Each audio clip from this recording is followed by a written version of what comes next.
Bonjour à tous, c'est le Killer qui vous parle pour une nouvelle review vidéo, aujourd'hui consacrée à un ensemble de jeux Lego Legends of Shima sorti en 2013. Il s'agit de la référence 110102 Shi Waterfall, ou en français la cascade de Shi, donc voilà à quoi il ressemble, comme par c'est un set Speeders numéro 5. Et donc comme tous ces Speeders, vous aurez effectivement un bref aperçu du jeu sur l'image ici, ainsi qu'une petite partie ouverte, transparente pour voir un peu les pièces à l'intérieur, et aussi d'autres parties transparentes ici et là, donc pour voir les cartes et le speeders ainsi que le lanceur, ou plutôt l'espèce de tige, voilà, tige, hein, c'est bien tige. L'arrière donc vous montre le modèle en action, donc le fameux jeu, ainsi que d'autres petites choses montrées plus en détail, comme par exemple les armes ou encore la figurine en 1-1 à ce niveau-là. Et là, vous remarquez aussi là-haut que si on combine 3 sets speeders, on peut faire une sorte de parcours du combattant, voilà, qu'on verra peut-être par la suite dans une autre vidéo. Écoutez, on ne sait jamais. Voilà pour la boîte, le mode d'emploi, très simple, je ne vais pas spécialement le montrer au final, hein. Voilà à quoi elle ressemble. Donc, on conçoit d'abord la figurine, puis les armes, plus speeders, assez simple, puis l'extension, puis la structure, qui là par contre est un peu plus compliquée que ce qu'on a vu jusqu'auparavant, en termes de speeders, on verra ça bien sûr dans la vidéo, puis ensuite bien évidemment les règles qui vont bien, voilà tout simplement, hein, voilà. Donc bah écoutez, on va commencer rapidement la review avec d'abord la figurine, donc l'ami Léonidas, je me trompe souvent de nom, donc qui ressemble à ça, et donc ouais, là. Donc comme on peut voir, c'est un lion, donc vous avez les différents, son petit corps musclé, sa petite ceinture avec, bien sûr, le cristal de Chi qui va bien à ce niveau-là, le pantalon avec donc les différents écussons lion, les petites griffes au niveau des patounettes. L'arrière, vous avez donc la ceinture, bon, qui reprend la même forme qu'à l'avant, donc logique, voilà. Et donc vous voyez qu'il a une belle tête, forcément double imprimé qui va bien, donc quand même, on préfère peut-être l'air un peu vénère à l'air un peu content, parce qu'on sait pas trop pourquoi il est content, et ça fait un peu flipper. Donc, tête, oui, mais pas entièrement sa tête, parce qu'on rajoute maintenant la petite pièce comme ceci, et donc la tête est complète avec les petits, la crinière de lion, donc, voilà, à l'arrière, hein, assez pointu et assez orange. Ça, c'est une petite exclue Leonidas. Et donc, par contre, effectivement, la figurine n'est la même que dans les sets, hein, donc il y a rien de différent à ce niveau-là. Niveau arme, il y en a deux. Vous avez donc l'arme un peu simple, ce que j'appelle moi arme secondaire, voilà, donc là un katana. Et ensuite, l'arme primaire, l'arme élémentaire, hein, qui, comme on peut voir, concentre le pouvoir du chi ici. Et comme on peut voir, c'est une très chouette arme, vraiment une espèce de grande lance avec le petit réservoir à chi au milieu. Ah, vraiment à chi, hein, pas à chi. Voilà quoi. Ah oui, donc non, une lance, ma foi, fort sympathique. Que j'aime beaucoup, une des meilleures armes, même si c'est un petit problème, vous allez voir après pourquoi. Donc ensuite, le speeders en lui-même, donc on a les pièces toutes faites avec la fameuse roue ici. On case notre figurine là parce que, je vous le rappelle, on va, si on veut mettre la figurine assise, on va devoir la coincer entre la partie, la structure, ainsi que la carrosserie, que voilà. Donc carrosserie orange, qui est plutôt cool, vu que la plupart des speeders Lyon sont jaunes. Là, c'est orange, donc comme la couleur de la crinière de Leonidas, c'est un bon petit détail, je trouve. Et là encore, l'imprimé est exclusif donc à Léo. Voilà, donc comme vous pouvez le voir, avec le petit écusson qui va bien. Et donc les petites dents et le côté un peu doré. Donc franchement, l'orange rend très bien, et ça rend le truc assez original, le truc. Le speeder assez original. Donc on le met comme ça, notre personnage, et ensuite on va mettre sa petite extension de speeders, donc qui ressemble à ça. Donc comme vous pouvez le voir, elle accroche en dessous. Et donc deux petits propulseurs. J'accroche en bas, et voilà. Comme vous pouvez le voir. On avait déjà eu un propulseur par le passé, mais c'était juste un seul, je crois. C'était sur le speeders du loup dans le set de la Citadelle Aigle. Voilà, donc là c'est un poil différent, donc on accepte. Hein. On accepte, voilà, on est sympathique. Je vous rappelle aussi que pour jouer au jeu, vous avez besoin de cristaux, et donc Lego vous en donne 6. Voilà, donc les cristaux Chi. Donc si vous avez toujours voulu en avoir, et bien voilà. Et donc ensuite, la structure, qui comme je disais est un poil plus complexe que ce qu'on a vu par le passé. Donc elle est en 3 temps, entre guillemets. Donc la première, c'est celle-ci. Donc comme vous pouvez voir, on va prendre une pièce 4x6 pour faire la base. Ensuite, quelques petites pièces pentues à l'avant et aussi à l'arrière, donc comme ça pour donner un peu de forme, une forme de rocher. Et surtout, comme vous pouvez le voir, une pièce de 3 qui va aussi retenir donc cette espèce de colonne fait en bleu ciel, enfin bleu transparent ciel, qui représente en fait bien sûr la chute de Chi, donc qui coule comme ça, et derrière avec le petit rebond, la petite continuité avec la petite plaque une fois deux lisse à ce niveau-là. Donc ça rend vraiment très bien ça. Donc l'espèce un peu de cascade de Chi, elle est là, et elle rend ma foi assez bien. Vous noterez la pièce une fois avec l'autre cruciforme, sera utile par la suite, ça. Et vous noterez aussi les petites dents à ce niveau-là qui seront utiles pour le tout, en fait. Et le tout, c'est quoi? Eh bien, ça consiste à faire une tête de lion. Donc, comment on fait une tête de lion? Vous allez me dire ça. Eh bien, on prend une 2x4, on va casser des petites pièces avec tenons au-dessus et sur les côtés ici pour faire un peu le museau du lion qui sera avec une 1x2 lisse, comme vous pouvez le voir. Vous noterez aussi une 1x2 pentue sur l'horizon, sur l'horizontale donc. Et ensuite, eh bien, on va caser une 2x2 suivie de cette pièce-là. Cette pièce-là, ça ressemble à quoi? C'est ça. Donc tout simplement, à nouveau, une pièce avec le tenon au-dessus et sur les côtés, sur laquelle on casera donc une petite pièce bleue pour faire l'œil, ainsi que des pièces jaunes pour faire un peu la fourrure de l'autre lion. Voilà, comme ceci, avec la petite dent blanche qui va bien à ce niveau-là. Donc ça, on case comme ceci. À l'arrière, on va prendre ces pièces marron-là, donc avec des petits accroches sur les côtés, et ensuite, on va prendre ces pièces pentues ici. Donc voilà, et donc ça servira à faire la crinière grâce au tenon qu'on a sur les côtés. Et enfin, pour finaliser tout ça, on prend cette pièce-là. Enfin, c'est même ces deux pièces-là. Et donc, on a toute tête de lion. Et maintenant, il ne reste plus qu'à l'ajouter à ce niveau-là. Après, par contre, je vais vérifier un truc si je ne me suis pas vautré au niveau de la position. C'est le genre de petites choses qui peuvent arriver. Mais non, visiblement, on est dans le bon. Donc, voilà, la petite tête de lion qui va bien. Et ma foi, qui rend assez bien, hein, comme vous pouvez le voir. Attendez, alors, je me demande si je fais ça, vous allez avoir une belle lumière, tiens. Vous avez un peu plus de lumière, par contre c'est quand même bien flou. Voilà. Déjà un peu mieux.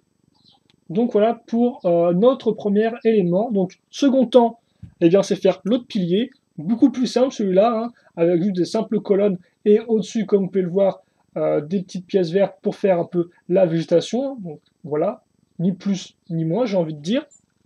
Et donc enfin, qu'est-ce qu'il nous reste à faire? Eh bien, on va maintenant prendre une barre comme ceci, et mettre au milieu quoi? Mettre au milieu ceci. Donc comme vous pouvez le voir, une 1x4 avec deux pièces à trou, comme vous pouvez le voir. Et donc au-dessus, on va mettre un petite assiette, voilà, qui tient sur une pièce avec un tenon qui pointe vers le bas, et vers le haut, excusez-moi.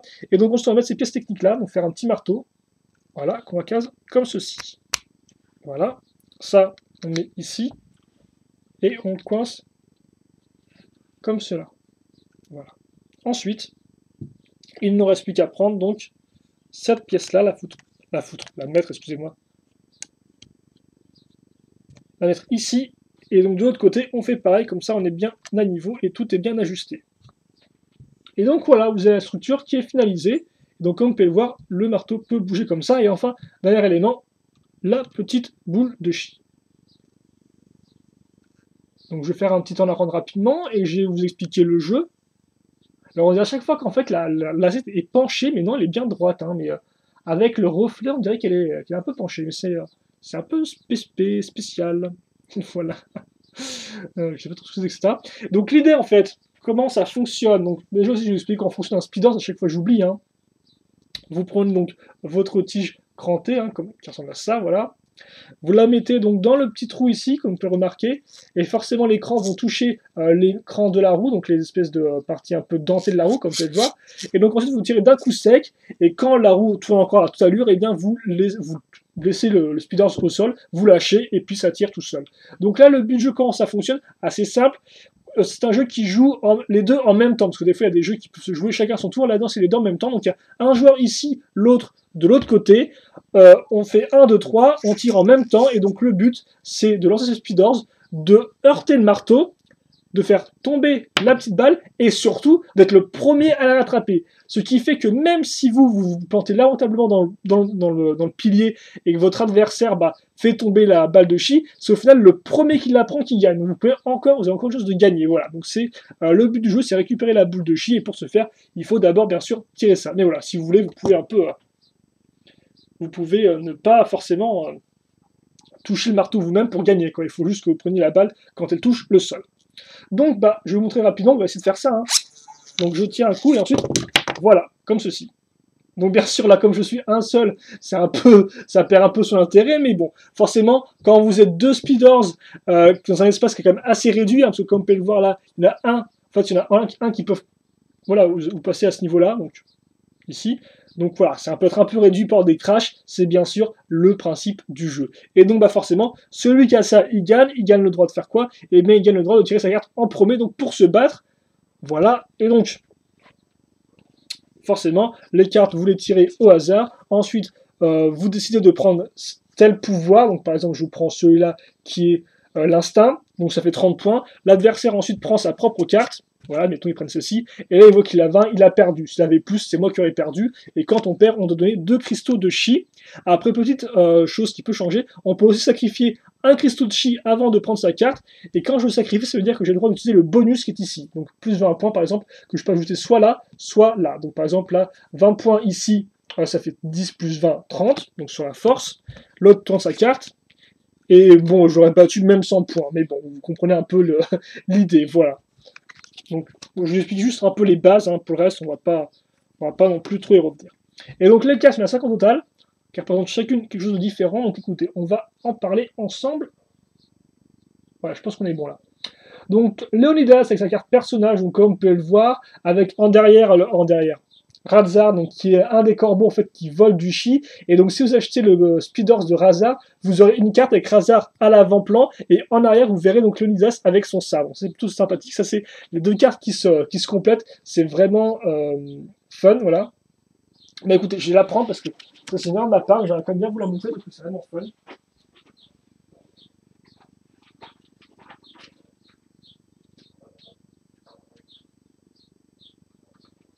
Donc j'arrive à la choper bien sûr, hein.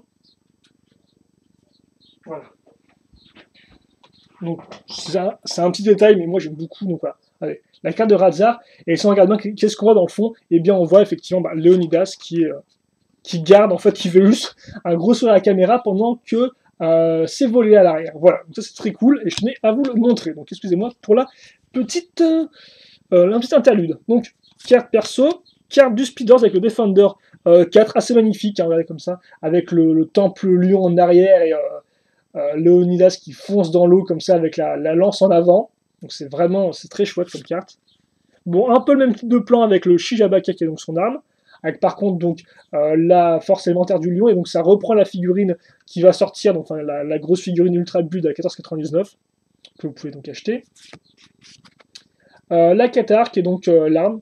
Donc là encore c'est pareil, hein, vous aurez le petit corbeau derrière, hein, qui fait le joli avec son sabre, katana plutôt. Et enfin Pazum qui est donc le boost, hein, donc là il booste à fond et laisse dans la poussière, donc c'est le corbeau et Equila. D'ailleurs vous avez aussi le temple lion, donc très chouette. Et donc pour ceux qui se demanderaient, est-ce que Léonidas a des avantages avec son deck de cartes? Et bien laissez-moi regarder ça, et non, il est parfaitement dans la moyenne, hein, donc il n'y a pas d'avantage, il a en tout 510 points, donc c'est vraiment la petite moyenne, quoi, donc voilà. Il a rien d'exceptionnel au niveau de ses cartes à ce niveau-là. Donc, si vous l'achetez, vous n'aurez pas spécialement d'avantage avec son jeu. Mais il n'a pas non plus des avantages, par contre, tu me diras ça aussi. Bah, après, il y a mieux que lui, voilà. Donc, bah écoutez, je pense qu'on a fait le tour pour l'ami Léo. Donc, bah, rapidement, un petit bilan là-dessus. Alors, déjà, peut-être avant de faire un petit bilan, ce que je veux dire, effectivement, les poses avec la lance comme ça, elles sont très cool. Sauf que, comme vous pouvez le voir, avec la main qui est très proche du Speeders, vous ne pouvez pas faire ce type de pose qu'on est là. Si, quand je mets ça là comme ça, c'est un peu moche. Bon, bref. Par contre, vous pouvez un peu tricher. C'est quand même des chouettes poses, c'est quand même dommage de ne pas pouvoir les refaire. Vous pouvez foutre le Speeders comme ceci et mettre Léo debout dessus. Et donc ensuite, voilà, vous pouvez plus ou moins tenter de le mettre comme ceci. Donc c'est pas aussi exceptionnel, mais voilà. Si vous le pointez bien en avant comme ça, vous avez un peu cette impression qu'on peut retrouver un peu sur les cartes. C'est vrai qu'effectivement les cartes sont magnifiques et on peut pas refaire ça avec le personnage sur son speeder. C'est quand même très dommage ça par contre. Mais bon, on peut comprendre vu que les Lego sont un peu limités niveau articulation au niveau des mains et puis forcément quand elle touche le speeder, c'est encore plus galère, voilà, j'ai envie de dire. Donc bah écoutez, ouais, on a fait le tour. Donc ça, je pense que c'est un Speeders que je peux recommander parce que il a une structure qui est assez intéressante, qui demande de la construction. Franchement, la cascade de chi est super bien faite. Idem pour la petite tête de lion, qui est encore une fois plus une différente façon de la faire, hein, parce que souvenez-vous, on a déjà vu des têtes de lion, par exemple avec le Monster Truck de Lennox ou encore avec le Chasseur Royal de Laval, voilà. Mais là, c'est encore une petite façon différente de le faire, un peu plus petite, un peu plus serrée, mais qui est compact et qui au final rend bien.